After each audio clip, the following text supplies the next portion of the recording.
भगवान की श्रीमन नारायण लक्ष्मी नारायण श्रीमन नारायण लक्ष्मी श्रीमन नारायण नारायण नारायण श्रीमन नारायण नारायण श्रीमन नारायण भवतारायण श्रीमन नारायण भवतारायण लक्ष्मी नारायण नारायण नारायण लक्ष्मी नारायण नारायण आग लगी आकाश में दर्शन लगे अंगारो आकाश में दर्शन लगे संत नहीं होते जग में तो जग मरता संसार संत नहीं होते जग में तो जग मरता संसार श्रीमन नारायण नारायण नारायण श्रीमन नारायण नारायण लक्ष्मी नारायण नारायण नारायण लक्ष्मी नारायण नारायण तनि देखी रघुनाथ जी मारी रोरिया तनि देखी रघुनाथ जी मारी रोरिया तनि आकी रघुनाथ जी रामा बगसर में आके रवा तनि देखी रघुनाथ जी हमारी रोरिया तनि देखी रघुनाथ जी बगसर में आके रवा कर काक मरनी बगसर में आके रवा कर काक मर गौतम नारी अहिला के करनी गौतम नारी अहिला के करनी देखी रघुनाथ हमारी जोरिया तनि देखी रघुनाथ हमारी जोरिया श्रीमन नारायण नारायण नारायण श्रीमन नारायण नारायण लक्ष्मी नारायण नारायण नारायण लक्ष्मी नारायण नारायण बोलिए श्री लक्ष्मी नारायण भगवान की अनंताचार्य कृपया वेदांत द्वयपारगम रामकृष्णांग सद्भक्तं विश्वक्सेन मुनिं भजे काषायं यज्ञसूत्रं शुचिवपुषि तथा चोर्ध्वपुण्ड्रं सभाले यस्यास्ते दक्षहस्ते कलिकुमतिगिरीन्द्रेन्द्रवज्रं त्रिदण्डम् संसाराग्नि प्रशान्त्यै मृतजलममलं दारुपात्रं पवित्रं श्री विश्वक्सेन सूर्य पद कमलंगम श्रेयसे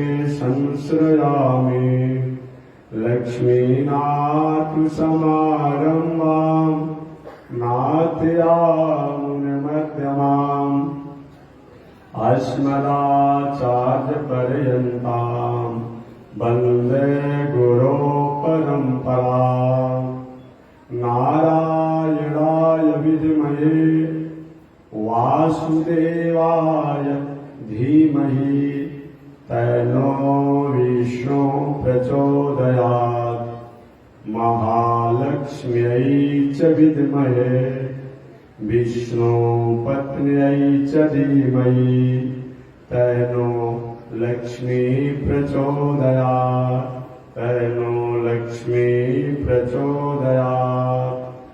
परमाराध्य श्री लक्ष्मी नारायण भगवान नित्य वंदनीय पूज्य गुरुदेव श्री त्रिरंगी स्वामी जी महाराज के युगल चरणों में कोटिशा नमन। भगवत भागवत आचार्य कैंकर्य पारायण महानुभाव पावन भूमि पर पावन कथा को आप श्रवण करते आए। पावन कथा अंतर्गत पिछले दिन यानी आषाढ़ पूर्णिमा के दिन तक, गुरु पूर्णिमा के दिन तक श्रीमद् भागवत महापुराण के महात्म की कथा को आपने श्रवण किया। अब बहुत कुछ बताने की परिचय की इतनी आवश्यकता नहीं है, क्योंकि लगभग 25 दिनों से आप श्रीमद् भागवत महापुराण के महात्म कथा को श्रवण करते आ रहे हैं। आज से श्रीमद् भागवत महापुराण के प्रथम स्कंद के प्रथम अध्याय के प्रथम श्लोक के द्वारा हम भागवत कथा को श्रवण करेंगे।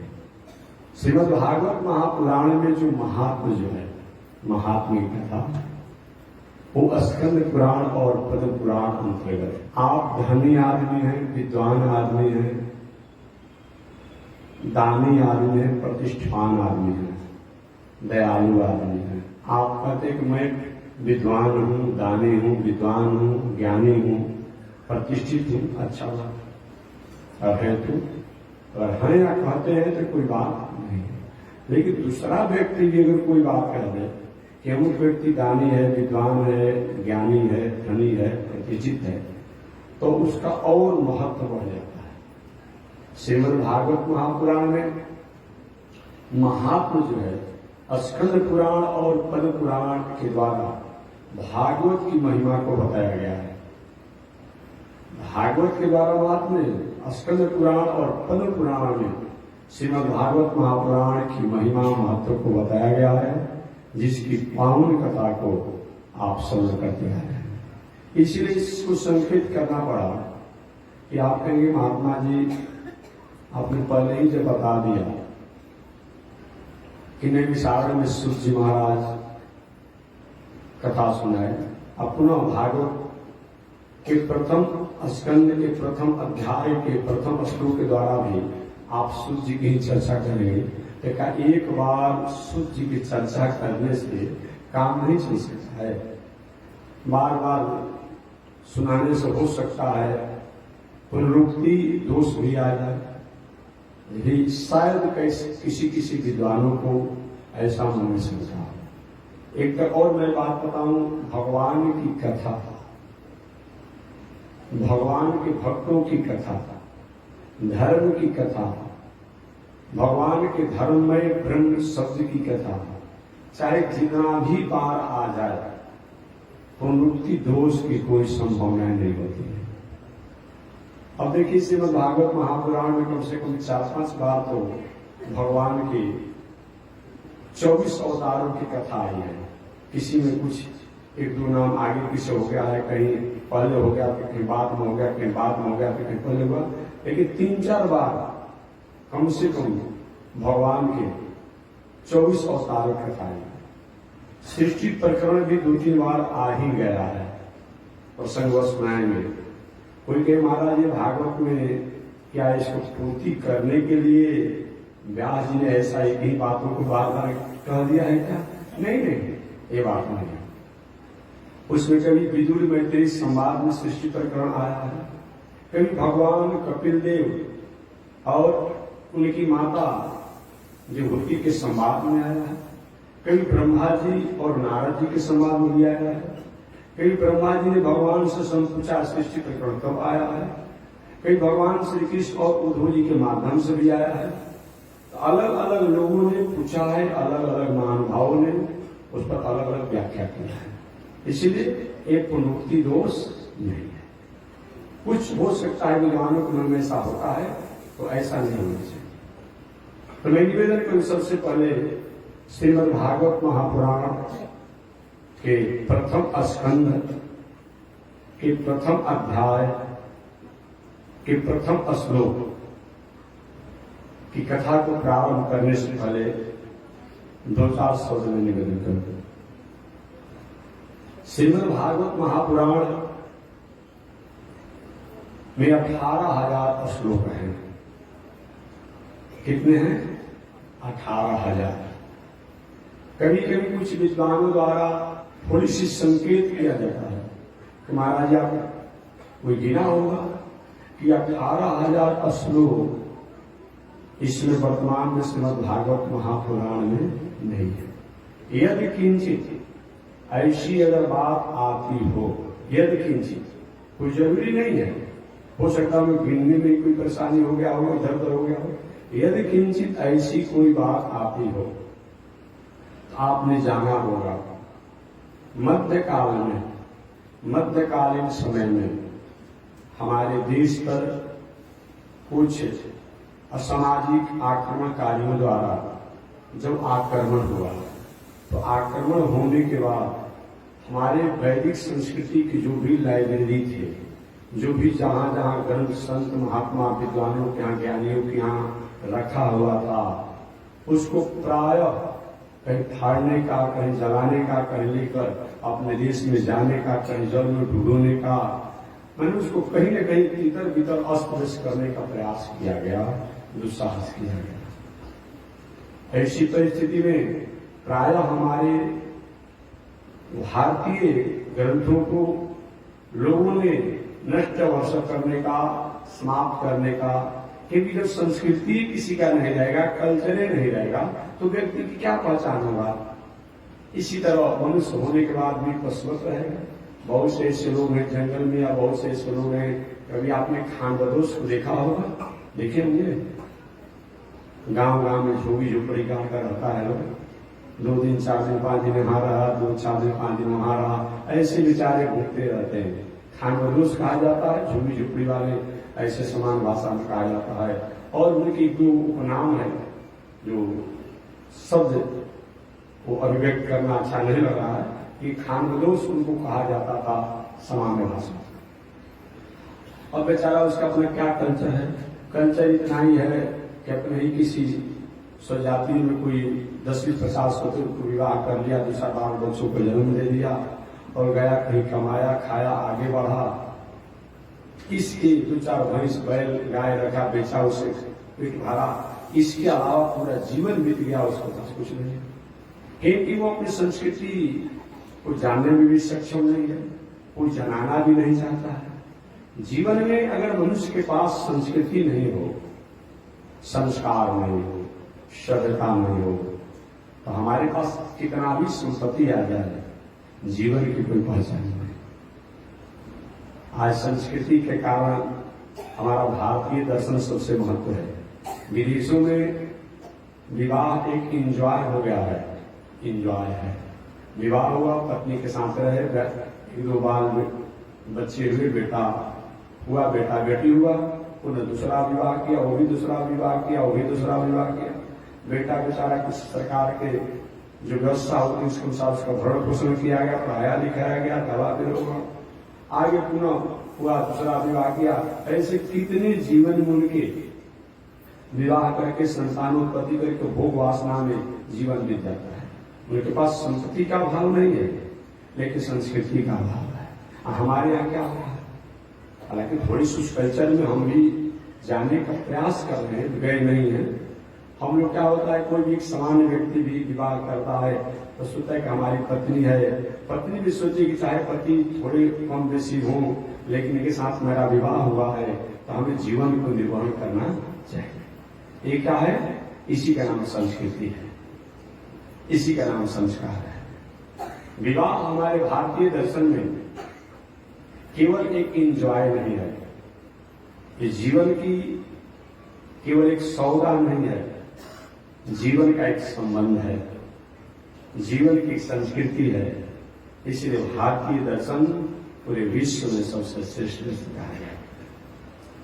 तो मैं निवेदन करना चाहता हूं कि यदि किंचित कई श्रीमद् भागवत महापुराण के श्लोकों को किसी विद्वानों द्वारा गिनती किया गया हो या गिनती करते हैं और उसमें कई कुछ श्लोक उनको कम अगर अनुभव होता हो कि संख्या में कम है, लेकिन आप लोग कहते चले जाते हैं कि 18,000 श्लोक है, 18,000 हम सब लोग कहते हैं, कथा कहते हैं कि महाराज श्रीमद् भागवत महापुराण में 18,000 श्लोक है।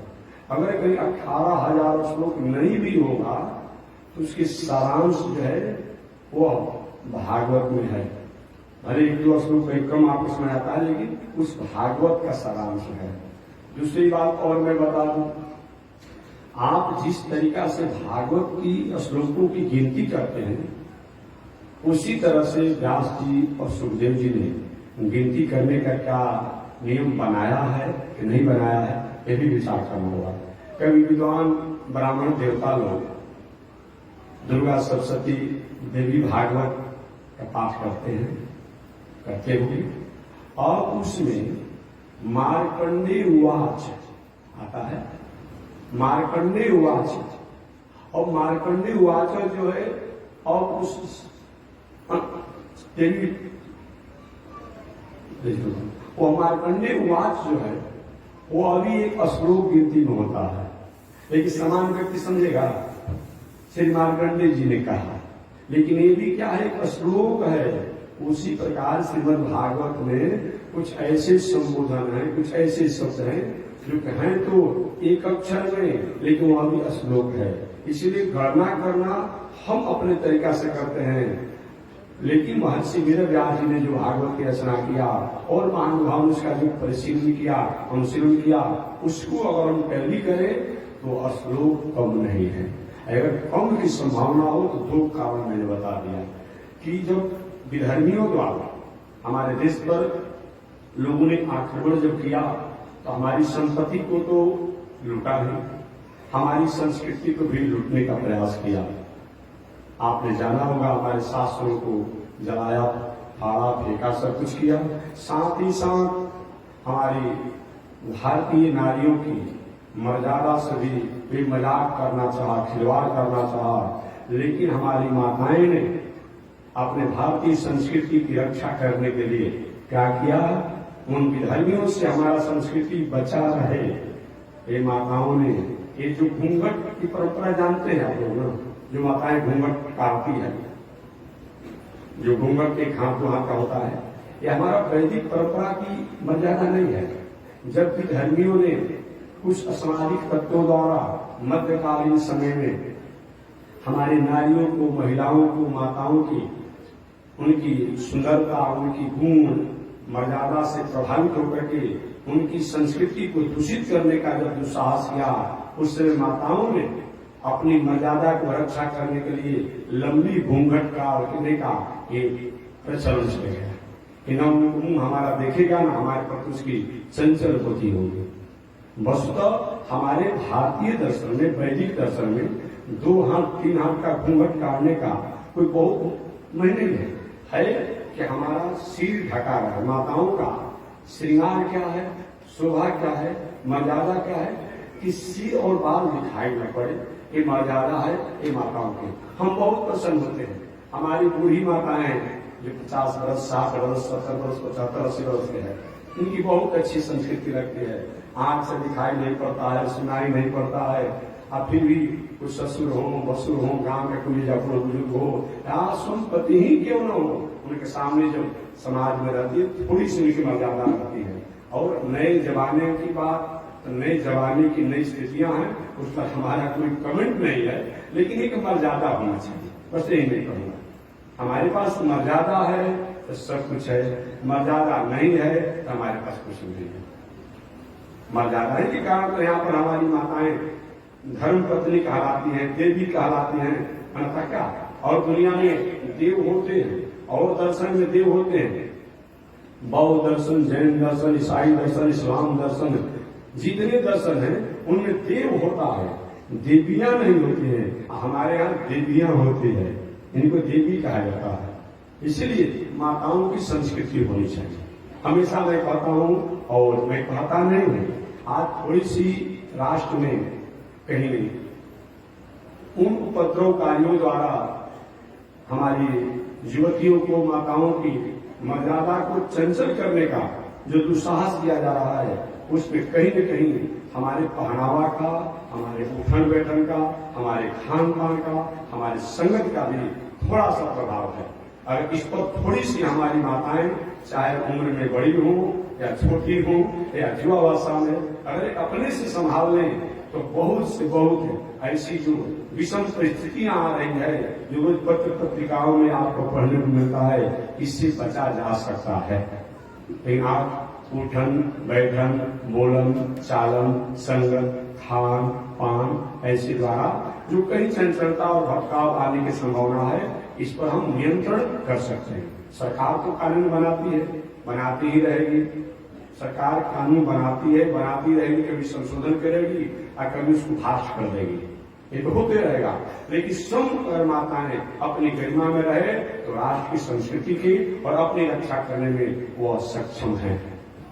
पहले भी थी, आज भी थी। एक बात और मैं बताऊं, कभी भी भागवत में आपने नहीं सुना होगा कि रुक्मिणी जी और जो भी भगवान श्री कृष्ण की पत्नियां अपने ससुर जी वसुदेव जी को देख करके दो हाथ का घूंघट कहा।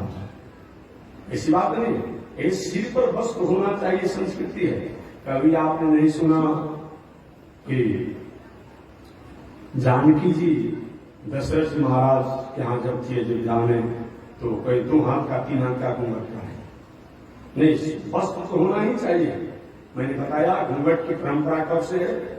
जब हमारे देश पर आक्रमणकारियों ने आक्रमण करके और हमारी माताओं की स्वरूप इत्यादि से प्रभावित होकर उनकी संस्कृति को भंग करना चाहा, नष्ट करना चाहा, तो माताओं ने उनसे बचने के लिए घूंघट समकार करके अपने को बचने का प्रयास किया। लेकिन सिर पर वस्त्र होना ही चाहिए, क्योंकि ऐसे ही बताया गया है। हालांकि आज तो एक फैशन चला है, युग चला है। देखिए हम संत महात्मा है, बाल भले छोटा हो वाला, और देखिए हम चुटकी रखे हैं, सिखा रखे हैं ना।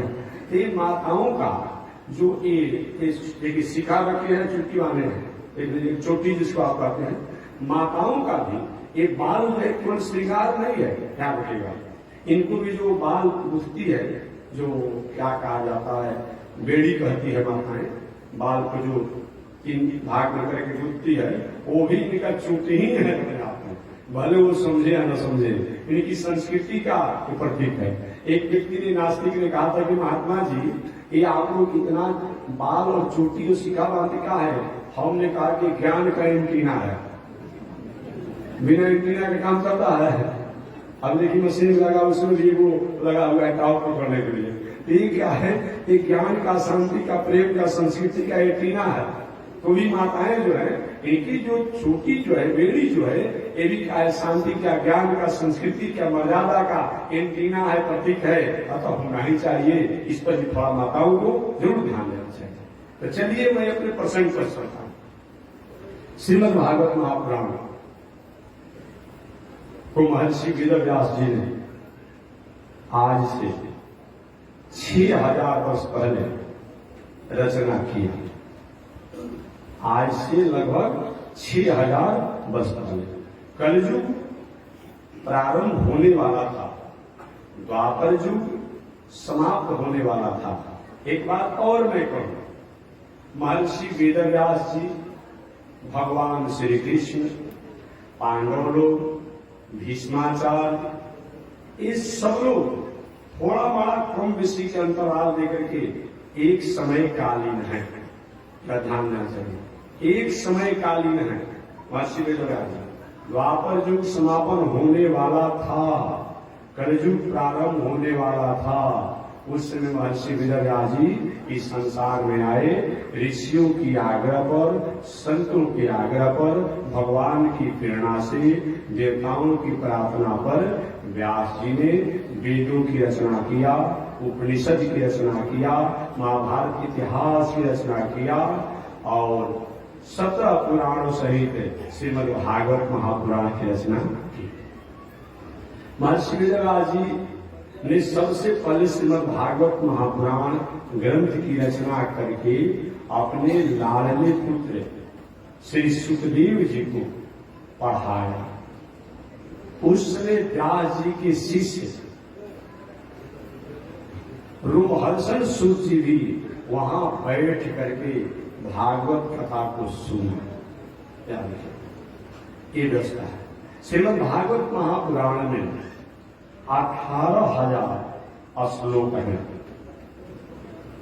इसीलिए जब घर में कोई स्त्री पुरुष श्रीमद् भागवत महापुराण सप्ताह के रूप में सुने तो कथा हिंदी में सारांश हो जाए, संक्षिप्त हो जाए, लेकिन भागवत जो संस्कृत का पारायण सुनते हैं वह पारायण पूरा का पूरा 18,000 श्लोक होना चाहिए। आप ब्राह्मण विद्वानों को भी चाहिए कि कथा संक्षिप्त हिंदी में भले कर दीजिए, लेकिन संस्कृत का श्लोक जो है वह संक्षिप्त नहीं होना चाहिए।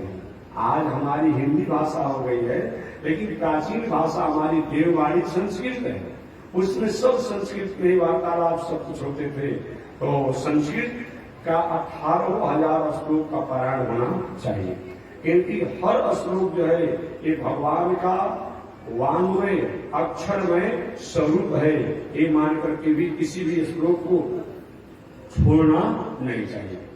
और यह श्रीमद् भागवत महापुराण में 335 अध्याय हैं, 18,000 श्लोक हैं, 335 अध्याय हैं, 12 स्कंध हैं। इसमें स्कंध कितने हैं? 12 स्कंध हैं। ये श्रीमद् भागवत महापुराण एक ऐसा ग्रंथ है जो भागवत के प्रारंभ में भी भागवत का महात्म्य है और श्रीमद् भागवत महापुराण के 12 स्कंध के बाद में भी भागवत का महात्म्य है। यह श्रीमद् भागवत महापुराण की परंपरा को अगर जाना जाए कैसे कैसे कौन लोगों ने इसको सुना और सुनाया, तो सीधी सीधी बात यही जानिए कि सृष्टि के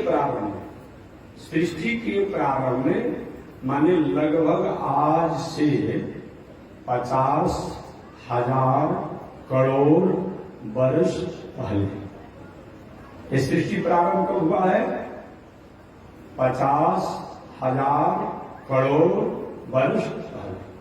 आज से लगभग 50,000 करोड़ वर्ष पहले भगवान श्रीमन नारायण जब सृष्टि के विस्तार करने की इच्छा किए तो भगवान श्रीमन नारायण पहले तो अकेले पूरी दुनिया में थे, कोई नहीं था, वही थे।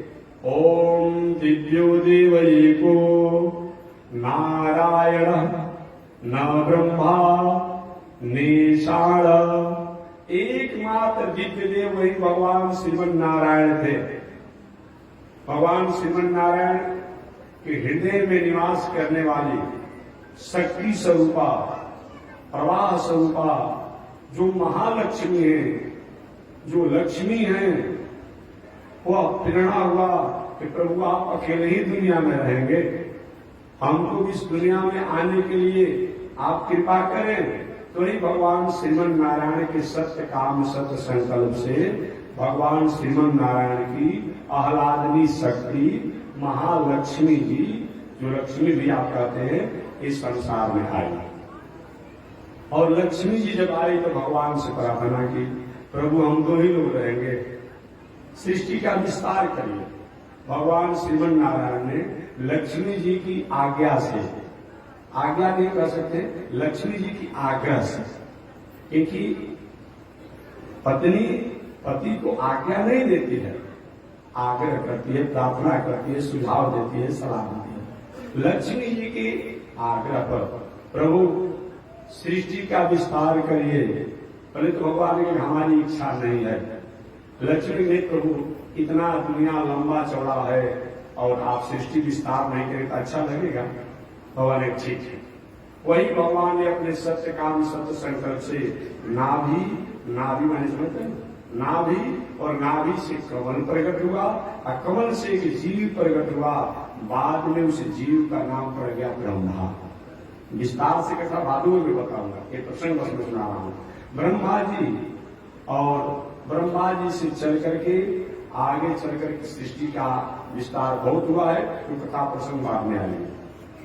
ये भागवत की कथा कब से है? भगवान श्रीमन नारायण ने सबसे पहले अपनी आह्लादनी शक्ति महालक्ष्मी जी को ये भागवत कथा सुनाई। सारा दुनिया को आप शिक्षा करिए और अपनी पत्नी परिवार बाल बच्चे संस्कारी न हो, अच्छा लगेगा? तो भगवान ने लक्ष्मी जी को सबसे पहले श्रीमद् भागवत महापुराण की कथा सुनाई और लक्ष्मी जी ने अपना चेला, अपना शीश, अपना भगत जो है उनके रात दिन साथे रहने वाले हैं विश्वक सेन जी को सुनाई। कुछ विद्वान पंडित कहते हैं कि वैष्णव परंपरा वाले लोग, रामानुज संप्रदाय वाले लोग, आचार्य लोग ये विश्वक सेन की पूजा करता है, गणेश की पूजा नहीं करता। अरे मानवाओं को जानना चाहिए कि गणेश जी का जिस समय जन्म नहीं हुआ था उस समय से विश्वक सेन जी है, जानिए तो कम से कम। उस समय गणेश जी तो तब आएंगे जब शंकर जी का जन्म होगा। तो जिस समय गणेश जी नहीं थे, रिद्धि सिद्धि नहीं थी, उस समय के विश्वक सेन जी हैं। ये कौन है? भगवान श्रीमन नारायण की आह्लादनी शक्ति लक्ष्मी जी के शिष्य भी है, चेला भी है, भक्त भी है और सेवक भी है। हे विश्वक सेन जी। तो लक्ष्मी जी ने विश्वक सेन जी को सुनाया। अब भगवान श्रीमन नारायण ने अपने शिष्य गरुड़ जी को सुनाया। गरुड़ जी इस प्रकार विश्वक सेन जी आगे चल करके और अलग अलग संतों को सुनाए, समझाए, पढ़ाए। बाद में सतगोप स्वामी जो द्वापर युग का उनकी माता के गर्भ था और कलयुग में उनका जन्म हुआ, ऐसे सतगोप स्वामी इत्यादि प्रवृत्ति के आचार्य हुए। तो लक्ष्मी जी ने विश्वक सेन जी को, वही लक्ष्मी जी एक बार भगवान से प्रार्थना की, प्रभु आप अपनी भागवत कथा सुनाएं। तो भगवान ने सुनाया। भगवान श्रीमन नारायण ने सबसे पहले ब्रह्मा जी को भागवत कथा सुनाया। भगवान श्रीमन नारायण ने एक बार भूत भावन शंकर जी को कथा सुनाया। भगवान श्रीमन नारायण ने एक बार नारद जी को कथा सुनाया। इस सबको समय समय से जब भगवान श्रीमन नारायण ने ब्रह्मा जी के बड़े पुत्र सनक, सनंदन, सनातन, सनत कुमार को कथा सुनाई। आगे चल करके ब्रह्मा जी ने एक बार नारद जी को भी कथा सुनाई और नारद जी एक बार भगवान श्रीमन नारायण से भागवत कथा सुने, एक बार अपने पिता ब्रह्मा द्वारा कथा सुने, एक बार भूत भावन शंकर जी से कथा सुने और एक बार नारद जी अपने भक्ति के पुत्र ज्ञान वैराग को स्वस्थ करने के लिए अपने बड़े भैया की कथा में सुना चुका हूं, सनक, सनंदन, सनातन, सनत कुमार से कथा सुने। आगे एक कथा की परंपरा को निवेदन करते हुए श्री सुखदेव जी महाराज कहते हैं, यह भागवत कथा जो कल मैंने बताया था, यह भागवत कथा आषाढ़ महीना में गोकर्ण जी ने धुंधकारी के निमित्त सुनाया था। याद रखिएगा, इसी आषाढ़ महीना में गोकर्ण जी ने अपने भाई प्रेतात्मा धुंधकारी के निमित्त सुनाया था। पुनः सावन के महीना में ग्रामवासियों के मंगल कल्याण के लिए दूसरी बार गोकर्ण जी ने भागवत कथा सुनाई। पहले सुनाए आषाढ़ में अपने भाई प्रेतात्मा धुंधकारी के मंगल कामना के लिए, और दूसरी बार गोकर्ण जी ने भागवत कथा जो सुनाया समस्त ग्रामवासियों के निमित्त वो सावन के महीना में सुनाया। भादव के महीना में सुखदेव जी राजा परीक्षित को कथा सुनाई। कुआर के महीना में मैत्रेय जी ने उद्धव जी को भागवत कथा सुनाई। भगवान श्रीमन नारायण ने ब्रह्मा जी को भादव में भागवत कथा सुनाया, भादव के महीना में। कार्तिक के महीना में श्री नारद जी ने हरिद्वार के आनंद वन में भक्ति के पुत्र ज्ञान वैराग के निमित्त वह कथा का आयोजन किया।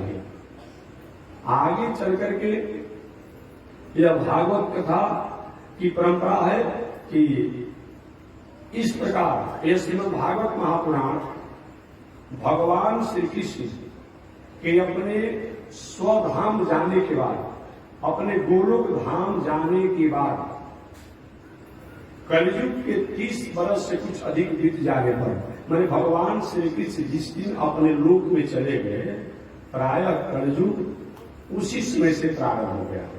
तो कलयुग के 30 वर्ष बीतने के बाद, 30 वर्ष से कुछ अधिक बीतने के बाद बताया गया है, कलयुग के 30 वर्ष से अधिक बीतने के बाद भादव के महीना में शुक्ल पक्ष में नवमी से श्री सुखदेव जी ने राजा परीक्षित को कथा सुनाई।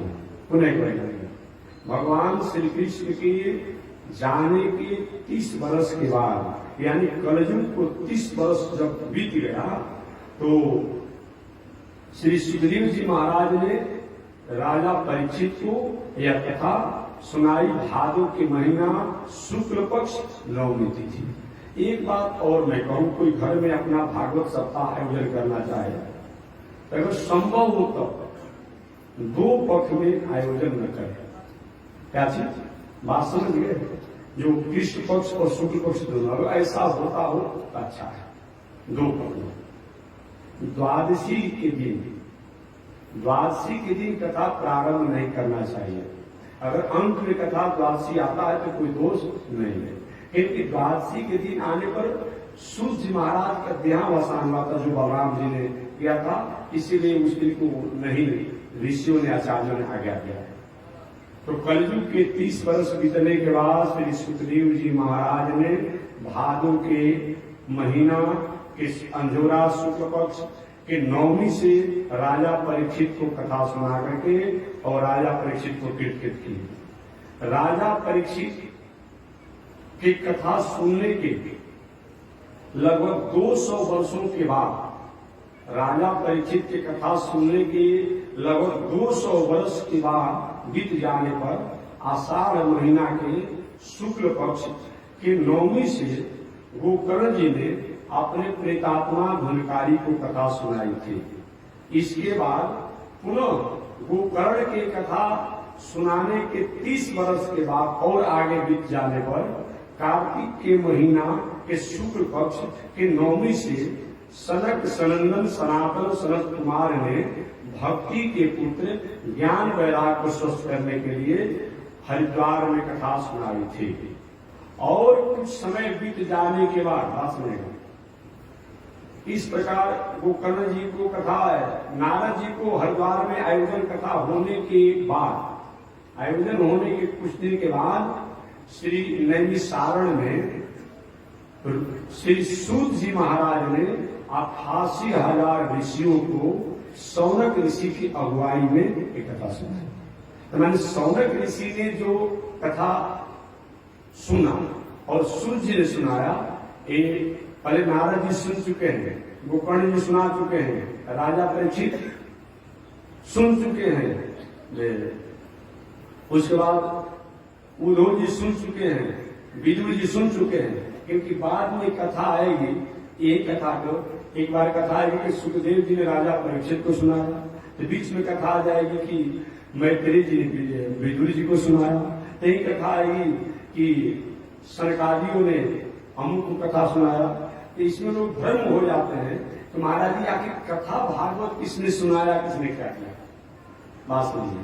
तो मैं निवेदन करना चाहूंगा कि सही में श्रीमद् भागवत महापुराण नैमिषारण्य में आयोजन हुआ और श्रीमद् भागवत महापुराण को व्यास जी के शिष्य श्री सूत जी महाराज ने 88,000 ऋषियों की उपस्थिति में कथा सुनाई।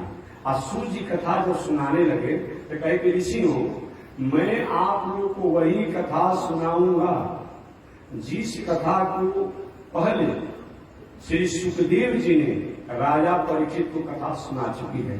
तो वहीं पर सौनक ऋषि प्रश्न करेंगे, महाराज जी ने सुखदेव जी ने राजा परीक्षित को कैसे कथा सुनाई, तो पूरा कथा शुरू कर देंगे। और उसी कथा के बीच में ये भी आ जाएगा कि एक समय मैत्रेय जी ने विदुर जी को सुनाया, तो मैत्रेय विदुर कैसे आ गए, तो वो भी कथा सुने तो इस प्रसंग में आ जाएगा। जैसे कि हम कथा कहे, सही कथा तो यहाँ हो रही है, और आप जाकर अपने घर अपने भाई से कथा सुनाए, और आपके भाई कहे कि भाई हमने उनसे कथा सुना था, जो ओजियल स्वामी सुने थे, वो दूसरे को सुनाए, वो दूसरे को सुनाए। एक कथा तो सही में चतुर्मास जग के स्थल पर हम सुना रहे हैं और आप सुन रहे हैं। तो श्रीमद् भागवत महापुराण जो है, एक कथा का परंपरा कहाँ का है, नैमिषारण्य का है। 88,000 ऋषियों के आम उपस्थिति में सौनक ऋषि की अध्यक्षता में यह कथा हो रही है। इस प्रकार यह श्रीमद् भागवत महापुराण का साक्षात एक भगवान का स्वरूप है, जो व्यास महाराज शब्द के रूप में श्रीमद् भागवत महापुराण को सूत्रात्मक इसकी व्याख्या की है। श्रीमद् भागवत महापुराण की रचना व्यास जी ने मानव के कल्याण के लिए किया है। मानव कहीं किसी कारण से भटक न जाए, उनके दिल दिमाग मन बुद्धि में कहीं चंचलता न हो, और चंचलता हो भी वह चंचलता दूर हो जाए और सत्य पथ पर चले, इसी उद्देश्य को लेकर के भगवान की प्रेरणा से, देवताओं की प्रार्थना पर, ऋषियों की आग्रह पर महर्षि वेदव्यास महाराज ने आज से पहले 6,000 वर्ष पहले श्रीमद् भागवत महापुराण की रचना की। एक प्रश्न आपके मन में आएगा कि महात्मा जी, तब तो आप कहते कि इतना पुराना आपका एक परंपरा है, 50,000 करोड़ वर्ष पहले, कथा करे कि 6,000 वर्ष पहले का है। क्या इसके पहले भागवत कथा नहीं थी? क्या इसके पहले वेद नहीं था? क्या इसके पहले उपनिषद नहीं था? क्या इसके पहले इतिहास नहीं था? क्या इसके पहले पुराण नहीं था? नहीं, इसीलिए तुम्हें बता रहा हूं, था, याद रखेगा, था, लेकिन किताब के रूप में, ग्रंथ के रूप में, लेखनी के रूप में व्यास जी ने इसको आज से 6,000 वर्ष पहले लिखा। पृथ्वी में गुरुत्वाकर्षण शक्ति है, था, रहेगा। वैज्ञानिक जब आविष्कार नहीं किए थे, अब वैज्ञानिक जब जीके में नहीं लिखे थे, नहीं लिखा गया, क्या पृथ्वी में गुरुत्वाकर्षण शक्ति नहीं था? पहले था, लेकिन हम अनुभव नहीं कर पाए थे। किसी वस्तु को आकाश में जब फेंका जाता है तो वह वस्तु नीचे की तरफ गिरना चाहती है, ये पृथ्वी के गुरुत्वाकर्षण शक्ति का ही तो कारण है। तो जब वैज्ञानिकों ने नहीं जाना था, नहीं रिसर्च किया था, तभी पृथ्वी में गुरुत्वाकर्षण शक्ति थी, और जब उन्हें रिसर्च कर लिया, आविष्कार कर लिया, तभी गुरुत्वाकर्षण शक्ति है, और बाद में भी गुरुत्वाकर्षण शक्ति रहेगी। तो महर्षि वेदव्यास जी से पहले भी ये श्रीमद् भागवत महापुराण था, क्योंकि सृष्टि के प्रारंभ में ही भगवान श्रीमन नारायण ने ब्रह्मा जी को जब सृष्टि करने में थोड़ा सा भ्रमित हो रहे थे, आज से 50,000 वर्ष, 50,000 करोड़ वर्ष पहले, तो भगवान ने वही भागवत का कथा सुना करके और नारद जी को सृष्टि करने का प्रेरणा दिया। एक भागवत होता, उपनिषद होता, वेद होता, इतिहास होता, पुराण होता, रामायण होता, ये जो भी कुछ है ये सब सृष्टि के प्रारंभ के हैं, लेकिन किताब के रूप में, लेखनी के रूप में ये क्या है, ये 6,000 वर्ष पहले हुआ। इससे हम आज लगभग 25-26 वर्षों से कथा सुना रहे हैं। अब किसी दयालु के मन में आया कि महात्मा जी कथा तो कहते रहते हैं, सुनाते रहते हैं, लेकिन भविष्य में हर व्यक्ति तक सुलभ कैसे हो, वो मोबाइल पर हमारा आवाज नोट कर लिया, कहीं कलम कागज से लिख लिया, और बाद में पुस्तक छपा करके अभी समाज में वितरित हो रहा है। तो कथा तो हम 25 वर्ष पहले से 20 वर्ष पहले से कह रहे हैं, लेकिन 1-2 वर्षों से किताब की परंपरा हो गया। वही बात है, चाहे वेद हो, इतिहास हो, पुराण हो, जो भी है, ये सब सृष्टि के प्रारंभ के हैं। लेकिन व्यास जी ने आज से 6000 वर्ष पहले इसको इस संसार में किया। कभी कभी एक प्रश्न और आते हैं कि वेद पहले के हैं, कि उपनिषद पहले के हैं, कि इतिहास पहले के हैं, कि पुराण पहले के हैं, कि स्मृति पहले के हैं। ऐसे तो जह निश्वसता वेदा, भगवान के श्वास से वेद प्रकट हुआ है। याद रखिएगा, भगवान के श्वास से वेद प्रकट हुआ है। अगर ये कहा जाए कि वेद ही केवल पहले का है, इतिहास पुराण नहीं है, तो थोड़ा सा समझने में हम असहज हो जाएंगे। अगर वेद है तो वेद अगर ये कहते हैं, लेकिन उसी में लिखा हुआ है जिसमें आपने जाना होगा कि जब वाल्मीकि रामायण में है कि भगवान श्री राम जब लंकापुरी से लौट करके आने का समाचार जब मिला तो पूरी अयोध्या नगरी में वेद, उपनिषद, इतिहास, पुराण, स्मृति सबका पाठ शुरू हो गया मंगल कामना को लेकर के। तो जो भाई पहले जब इतिहास था ही नहीं, पुराण था ही नहीं, स्मृति था ही नहीं, क्यों एक विधि था, तो पाठ कैसे किया गया त्रेता युग में? किताब के रूप में रचना तो हुआ है द्वापर युग के अंत में, अब पाठ हो रहा है त्रेता युग में, राम जी के जमाने में। कैसे इसको करेंगे? इसलिए शास्त्रों के वाक्यों को समन्वय करने के लिए वेद के शब्दों को तब तक पूरा हम नहीं समझ पाएंगे जब तक से इतिहास की सत्ता को हम नहीं मानेंगे। वेद के शब्दों को तब तक पूरा हम नहीं समझ पाएंगे जब तक पुराण की सत्ता को हम वेद के समय से नहीं मानते हैं, तो उसके अर्थ को समझना हमारे लिए मुश्किल काम हो जाती है। क्योंकि कोई भी घटना लेकर के, कोई भी किसी प्रकार की घटना इतिहास में होता है, वेदों में अगर कोई है तो क्या है? इतिहास हो गया तो इतिहास हो गया, पुराण हो गया तो पुराण हो गया, तो पुराना है। तो वेद को प्रमाण दिया जाता है कि प्राचीन काल में एक सांडिल्य अमुक एक विदुषी थी जो इस प्रकार वो यजन किया करती थी, और भी आता है। तो कोई भी अगर पौराणिक कथा आती है वेद में, तो जब पुराण था ही नहीं, इतिहास था ही नहीं, स्मृति था ही नहीं, तो वेद में पौराणिक इतिहास कथा आया कैसे? इसलिए वेद भी पुराना है, इतिहास भी पुराना है, स्मृति भी पुराना है, इसको नकारा नहीं जा सकता है। उपनिषद तो वेद का शिरोभाग ही है, तभी शास्त्र को हम निर्णय कर पाएंगे। वेदार्थो निश्चितव्य स्मृति इतिहास पुराण, वेदार्थो वेद का अर्थ निश्चितव्य निश्चय किया जाता है, स्मृति इतिहास पुराण, स्मृति द्वारा, इतिहास द्वारा, पुराण द्वारा। वो स्मृति कौन है? मनु स्मृति। एक कौन मनु स्मृति? मनु अनेक है, एक कौन मनु?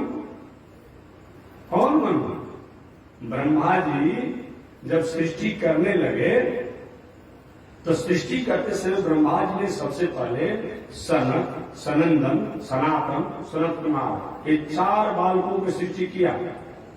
और ये चारों भाई जो बाल ब्रह्मचारी बन गए तो ब्रह्मा जी के मन में थोड़ी सी उदासी हुई कि मेरे बेटा जन्म तो लिया लेकिन बाल ब्रह्मचारी साधु बन गया।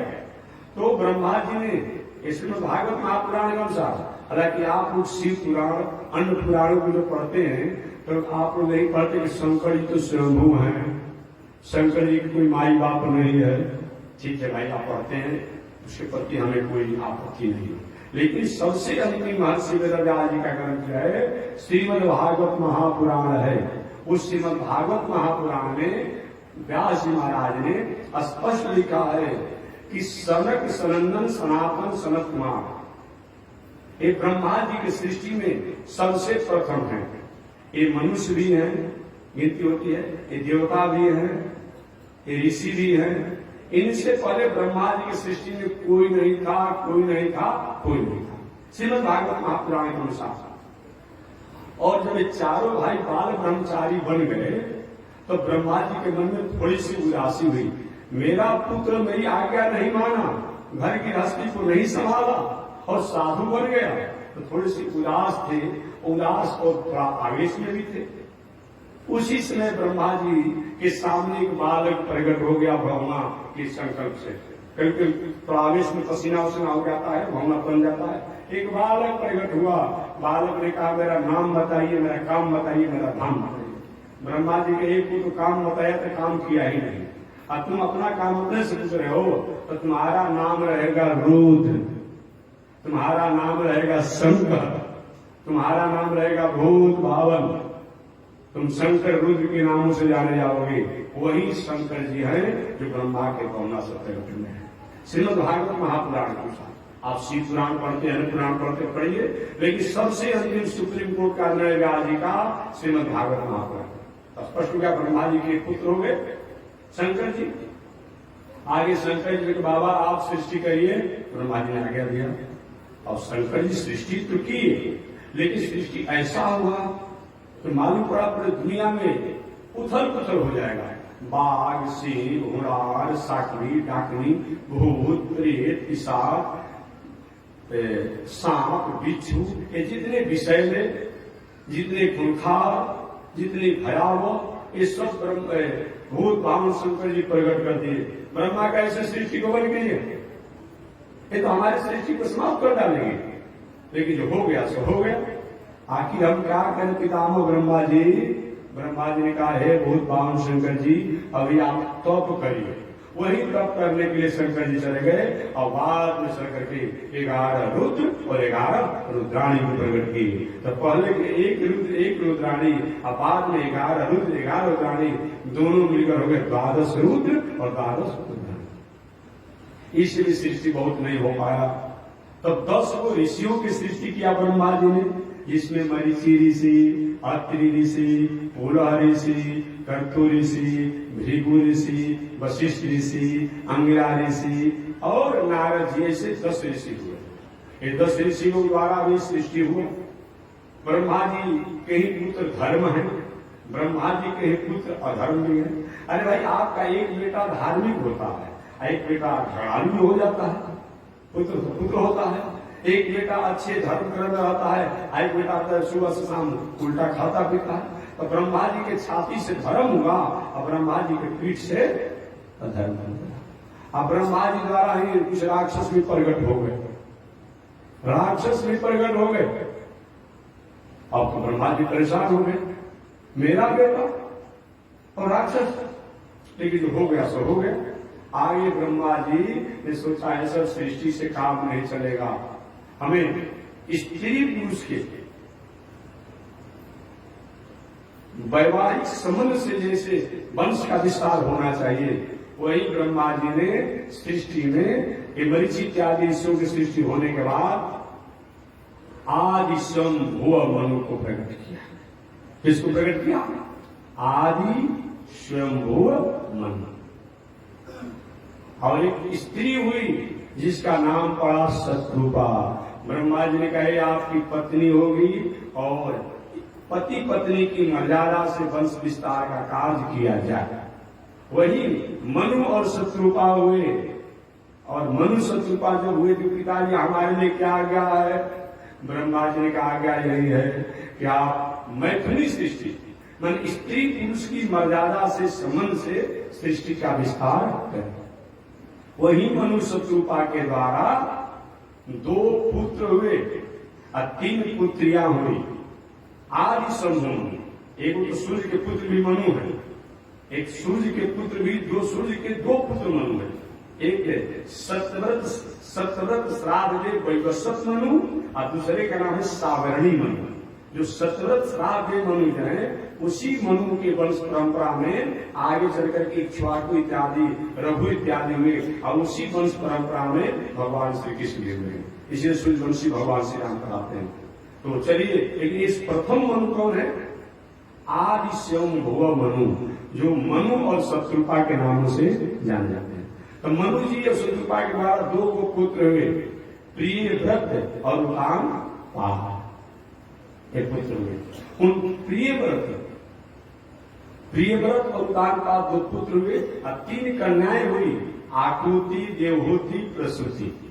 आकृति का विवाह रुचि नाम के प्रजापति के साथ किया गया, जिसे इनके जग इत्यादि और भी पुत्र हुए।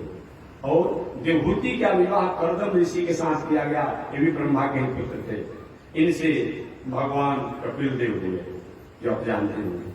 और प्रसूति का विवाह जो है, ब्रह्मा के पुत्र थे दक्ष, उन दक्ष के साथ हुआ, जिन दक्ष और प्रसूति के द्वारा ये 16 कन्याएं हुई, इन 16 कन्याओं में एक सती जी का भी नाम आता है। तो 3 गो मनु महाराज की बेटी हुई और 2 गो बेटा हुआ। तो बेटियों की वंश परंपरा आप समझिए, दक्ष की 16 कन्याएं थी, उन 16 कन्याओं में उसने एक शंकर जी से विवाह किया, एक पितर देवताओं से किया, अग्नि देवता से किया और कश्यप ऋषि से 13 कन्याओं का विवाह किया।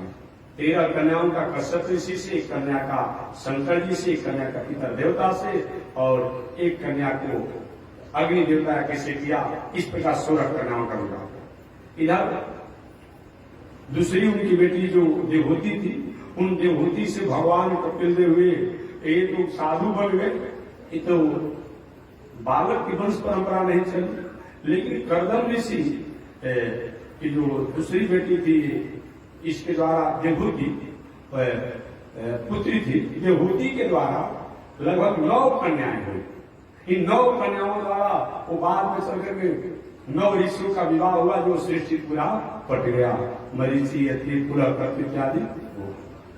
इस प्रकार मनु महाराज के प्रियव्रत और उतानपाद जो पुत्र हुए, उसी प्रियव्रत उतानपाद के वंश परंपरा में ध्रुव जी हुए, जो ध्रुव जी द्वारा आगे चला। एक कथा बाद में आएगी।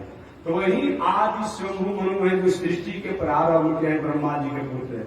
वही मनु जी द्वारा स्मरण में मानव के कल्याण के लिए, हित के लिए जो भावना आई, जो प्रेरणा हुआ, वही क्या है, मनु स्मृति है। आज कुछ महानुभाव लोग कहते हैं कि मनुस्मृति में ये बात लिखा है, ये बात लिखा है। अरे भाई, उस समय का जो काल था, जो परिस्थिति था, कुछ काल परिस्थिति के अनुसार, कुछ आचरण के अनुसार, कुछ दिनचर्या के अनुसार कुछ वैसी बात है। अभी अगर आज की काल परिस्थितियां हैं, उसके अनुसार आज है। एक उस समय की काल परिस्थिति को और आज से आप परिगणना करेंगे तो अच्छा लगेगा? नहीं लगेगा। तो अगर कहीं आपको बात नहीं समझ में आती है उस मनु जी की बात, तो उसको चिंतन कीजिए, निधासन कीजिए। और भी नहीं आ रहा है तो जहन्नम में मत बैठाइए, हीन करेंगे। गंगा जी में गंगा जी का जल बहता है, लकड़ी बहता है, अनेक प्रकार गंदगी बहता है। आपकी इच्छा है तो सुंदर जर्किन में, लोटा में शुद्ध गंगाजल लाकर घर रख दीजिए, शंकर जी की पूजा पाठ करने के लिए, भगवान की पूजा करने के लिए। लेकिन आप कहते भाई तो गंगा जी गए थे और उसमें देखे तो रास बह रहा है, तो गंदगी बह रहा है और आप लौट कर आ गए। अरे भाई, गंगाजल शुद्ध लाकर घर तो रख दीजिए। तो उस मनु स्मृति में जो अच्छे वाक्य हैं उनको अपने जीवन में उतार लीजिए। बाकी जो नहीं समझ में आ रहा है उसको वही किताबें में रहने दीजिए। कोई पीड़ा आपकी बात में नहीं है, कोई बात हो सकते नहीं है।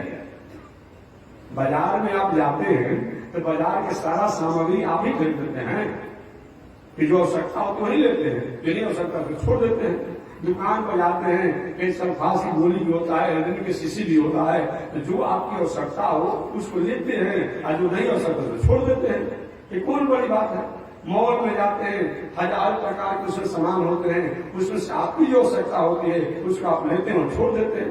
अगर यदि किसी किताबों में, किसी ग्रंथों में, किसी शास्त्रों में, किसी पुस्तक में ऐसे कोई आपको भ्रमित वाक्य समझ में आ रही है, उस वाक्य को नहीं छोड़ दीजिए। और जिस काल में रचना हुआ था, जिस लिखा गया था, लेकिन आप क्या करें, आप उस अच्छा चीज ले लीजिए। एक हम क्या कहते हैं, अब कहीं मॉल में गए और आपको लेना है 200 सामान, तो आप जो मॉल खोला है, दुकान का मालिक है, सुनो ये जो सामान मैंने लिया ये तो ठीक है, बाकी इसके अलावा जो मैं नहीं लिया उसे तो फेंक दो। ऐसा चलेगा?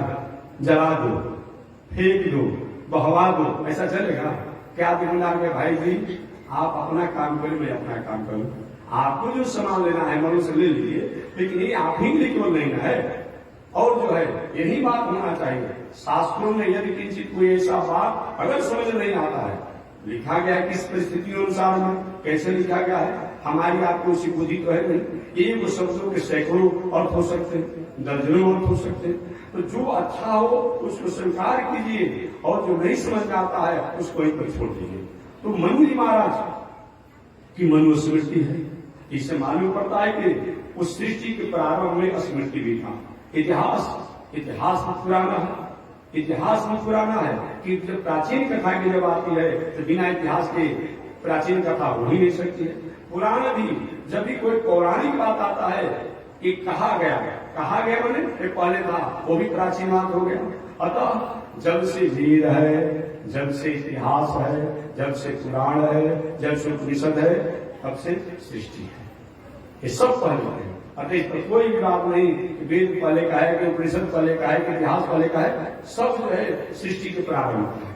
महर्षि वेदव्यास जी महाराज श्रीमद् भागवत महापुराण 18,000 श्लोक, 335 अध्याय और 12 स्कंद महात्म से संपन्न श्रीमद् भागवत महापुराण की रचना की। इस श्रीमद् भागवत महापुराण में महर्षि वेदव्यास जी ने ये भागवत ग्रंथ मानव मात्र, प्राणी मात्र, समस्त जगत, 14 भुवन का कल्याण करे, तीनों लोक को कल्याण करे, केवल एक मनुष्य को नहीं, जो सुने सबका कल्याण हो, सबका हित हो, ये भावना करके व्यास जी ने श्रीमद् भागवत महापुराण के प्रारंभ में मंगलाचरण किया। मंगलाचरण वहां सूर्य महाराज ने किया था। निमिषारण ने जब विष्णु ने पूछा था तो महाराज पहले मैं मंगलाचरण करता हूं अपने गुरुदेव का, भगवान का और निमिषारण का। यहाँ मंगलाचरण ये श्रीमद् भागवत महापुराण 12 स्कंद वाला, 18,000 श्लोक वाला, 335 अध्याय वाला, मानव मात्र को कल्याण करे, समस्त प्राणियों का कल्याण करे, विश्व का कल्याण करे, सबका मंगल हो, ये भावना से ओतप्रोत होकर के व्यास जी ने श्रीमन नारायण भगवान को प्रणाम करके, जो सृष्टि के प्रथम है, आधार भी है, अधीर है, वही भगवान श्रीमन नारायण कभी नरसिंह बन जाते हैं, कभी वामन बन जाते हैं, कभी कच्छप बन जाते हैं, कभी हैग्रीव बन जाते हैं, कभी परशुराम बन जाते हैं, और वही भगवान त्रेता युग में राम बन जाते हैं, और वही भगवान द्वापर युग में कृष्ण बन जाते हैं, और वही भगवान कलयुग में कल की अवतार बनते हैं। ऐसे वह भगवान श्रीमन नारायण जो सबके आधार और अधेय है, ऐसे भगवान श्रीमन नारायण को ध्यान करते हुए भागवत के प्रथम श्लोक, प्रथम भागवत श्रीमद् भागवत महापुराण के प्रथम स्कंद के प्रथम अध्याय के प्रथम श्लोक के मंगलाचरण करते हुए महर्षि वेदव्यास जी ने उन परमात्मा को प्रणाम किया, उन सत्ता को प्रणाम किया, उन शक्ति को प्रणाम किया, जो सत्ता शक्ति जो है इस पूरी दुनिया को संचालित करती है, इस दुनिया को संवर्धित करती है, इस दुनिया को विकसित करती है, और इस दुनिया को अंत में अपने में जाकर लय करती है, और इस दुनिया को मोक्ष भी देती है। वो मंगलाचरण क्या है? महर्षि वेदव्यास जी द्वारा श्रीमद् भागवत महापुराण का प्रथम श्लोक, जन्माद्यस्य जतोऽन्वयादितरतः सार्थेष्वभिज्ञस्वराट् तेने ब्रह्म हृदय आदि कवये मुह्यन्ति यत्सूरयः तेजो वारिमृदाम् यथा विनिमयो यत्र त्रिसर्गो मृषा धाम्ना स्वेन सदा निरस्य कुहकम् सत्यं परं धीमहि, सत्यम परम धीमहि। अब देखिए व्यास जी महाराज ने एक बहुत बड़ा अजीब काम किया है। हम नाम नहीं लिया, सत्य शब्द को प्रणाम किया। सत्य क्यों कहा? सत्य व्याकरण से, ग्रामर से सत सतायाम धातु से बनता है, अर्थात जिसकी सता सृष्टि के प्रारंभ में थी, मध्य में था और अंत में रहता है, ऐसे सत्य सतायाम धातु से सत्य बनता है। उन सत्य को मैं प्रणाम करता हूं। वो सत्य कौन है? जन्माद्यस्य, कल इसकी व्याख्या विस्तार से मैं करूंगा। जन्माद्यस्य यतोऽन्वयादितरतः सार्थेष्वभिज्ञस्वराट्, जिनसे जन्माद्यस्य, जन्माद्यस्य माने जन्म, पालन, संहार और मोक्ष। हालांकि विद्वान लोग संहार में मोक्ष को मान लेते हैं। एक मैं अपने पूज्य गुरुदेव श्री चिरंजी स्वामी जी महाराज, जो आज से लगभग 35 वर्ष पहले हम लोग उत्तर प्रदेश के बलिया जिला में रुद्रपुर गाय घाट गंगा किनारा गांव का वहां स्वामी जी कथा के लिए 1 महीना के रुके थे। एक विद्वान श्रीमद् भागवत महापुराण के ग्रंथ लेकर टीका लेकर के लाए थे। भगवान स्वामी ने कहा कि सुनाइए पंडित जी। तो पंडित जी सुना रहे थे, तो हम लोग भी भाई भेंट कराना है, स्वामी जी तक पहुंचाना है, तो लोग थे, तो मैं भी सुन रहा था, वो सुना रहे थे। तो उन्होंने कहा कि जिसके द्वारा जिनसे संपूर्ण दुनिया का जन्म पालन और संहार होता है। स्वामी जी ने हंसते हुए पंडित से कहा कि पंडित जी, जन्म पालन संहार तो जिनके द्वारा होता है, मोक्ष कौन करता है? मोक्ष कौन करता है? आप करेंगे? कौन करने वाला है? पंडित जी, स्वामी जी, संहार में मोक्ष आ जाता है। एक नहीं पंडित जी, संहार अलग चीज होता है और मोक्ष अलग चीज होता है। संहार माने क्या होता है? हमारी इच्छा के विपरीत जो व्यवहार होते हैं, जो कर्म होते हैं, घटनाएं होती है, वो क्या है? संहार है। और मोक्ष क्या है? हमारी इच्छा के अनुकूल जो काम होते हैं, वो क्या है? मोक्ष है। जैसे आपने कोई खेती किया है, खेती किया है, अचानक सांड भैंसा किसी व्यक्ति ने क्या किया? खेत को रौंद दिया। कहते कि सांड ने भैंसा ने हमारे खेत को संहार कर दिया, कहते हैं ना, संहार कर दिया। और वही कहीं आपने खेती किया, फसल कहीं पक गया, तो अपने से खड़ा होकर के एक खेत में कोई अन्न के पौधे कहीं बच मत जाए, छूट मत जाए, खड़ा होकर कटवा करके बोझा बनवा करके और खलिहान में घर पहुंचा देते हैं। मोक्ष है। हमारी इच्छा के अनुरूप जो काम होता है वो क्या है? मोक्ष है। हमारी इच्छा के विपरीत जो काम होता है वो क्या है? संहार है। संहार वाले लोगों को इस संसार में अपने काल चक्र में आवागमन में आना पड़ता है, और मोक्ष वाले व्यक्ति को इस संसार में आने की नौबत नहीं होती है। अगर कहीं आना भी होता है, इस संसार के झंझट का उनका कोई प्रभाव नहीं पड़ता है। जैसे हमने बुलेट प्रूफ, वाटर प्रूफ, अग्नि प्रूफ, जल प्रूफ, अगर हम आवरण को धारण कर लिया तो जल तो दृष्टि रूप में होगी, जल तो हमारे पड़ेगा, लेकिन जल का प्रभाव हमारे शरीर पर नहीं होगा। अग्नि प्रूफ है, हमने ऐसा आवरण लिया है कि अग्नि की प्रवाह तो रहेगी, लेकिन हमारे पर प्रभावी नहीं रहेगा। ये क्या है? तो जो जन्म पालन संहार और मोक्ष, तो मोक्ष में क्या होता है? एक संसार में आता ही नहीं है। यदि किसी कहीं आना पड़ा, इस संसार में रहने के बाद भी संसार के झंझट से वो अलग है। जैसे कमल के पत्ता आपने देखा होगा, या और वैसे पत्ते, उन पर कितना भी जल आप अंगुली से डालिए, वो पत्ता क्या करता है? जल को गिरा देता है, कहते हमको मतलब नहीं है। रहता कहाँ है?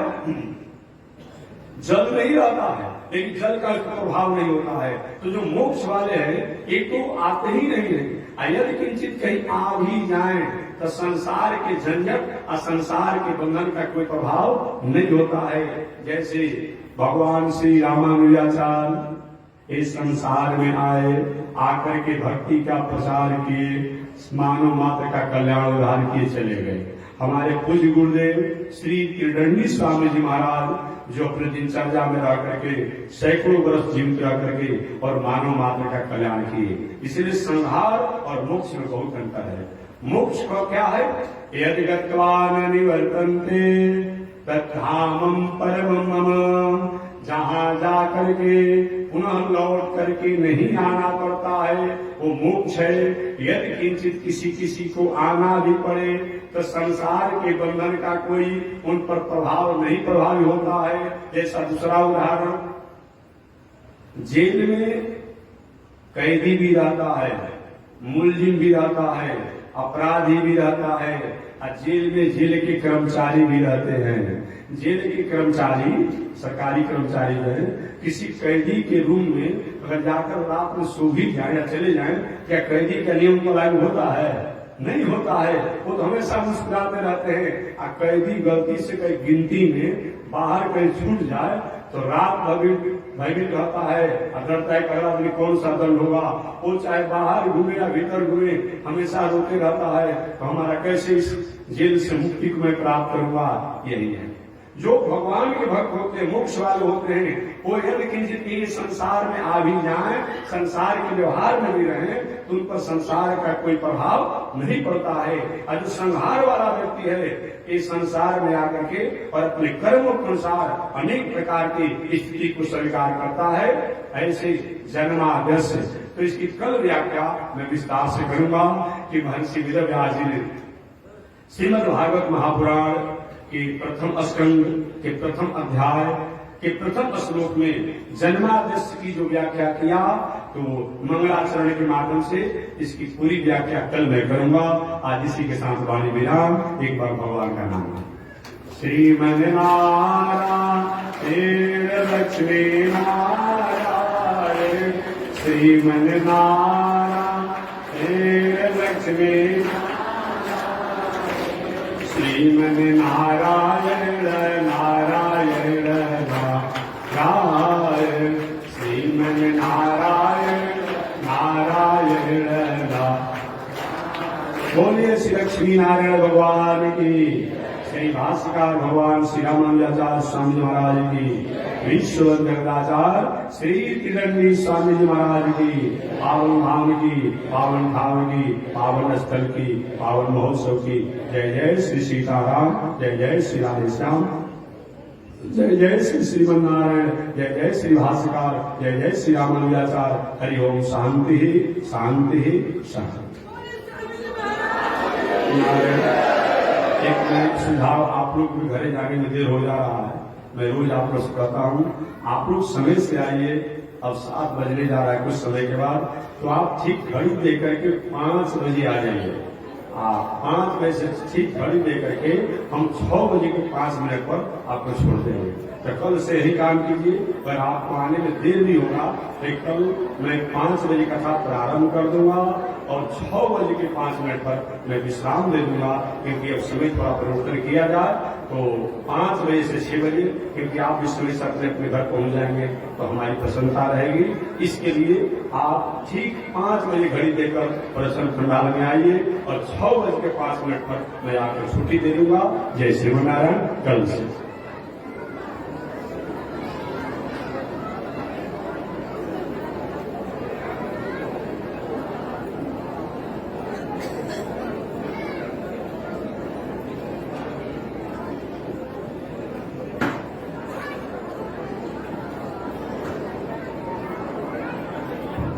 ओम चंद्रमा मनसो जात, चक्षो सूरजो अजायत, श्रोत्राद्वायुष प्राण समुखादंगिरजायत, श्रीशते लक्ष्मी शपत्न्या बहुरात्रे, आर्श्वे नक्षत्राणि रूपमस्मिनो व्यातम्, ईश्वे निगाळा वो मयि भाण, सर्वलोकं मयि भाण, काषायं यज्ञसूत्रं शुचिवपुषितधा चोदपुण्ड्रं सभाले, यस्यास्ते दक्षहस्ते कलिकुमतिगिरीन्द्रेन्द्रवज्रं त्रिदण्डं, संसाराग्नि प्रशान्त्यै वृतजलममलं दारुपात्रं पवित्रं, श्रीविश्वक्सेन सूरे पदकमलयुगं श्रेयसे संश्रयामि, अमर्यादशूद्रः चलमतिरसोय्याप्रसवो, कृतघ्नो दूरवाणी स्मर परवशो वञ्चनपर, निशंसा पापेश कथमामितो दुःखजलदे, रपाराधूत्रेण तव परिचरेयं शरणयो। लक्ष्मी नारायण भगवान की, विश्व जगदाचार्य श्री त्रिदंडी स्वामी जी महाराज की, पावन धाम की, पावन भाव की, पावन स्थल की, पावन महोत्सव की। जय जय श्री सीताराम, जय जय श्री राधे श्याम, जय जय श्री श्रीमन नारायण, जय जय श्री भाष्यकार, जय जय श्री रामानुजाचार्य, जय जय श्री त्रिदंडी स्वामी महाराज। हरि ओम। शांति शांति शांति।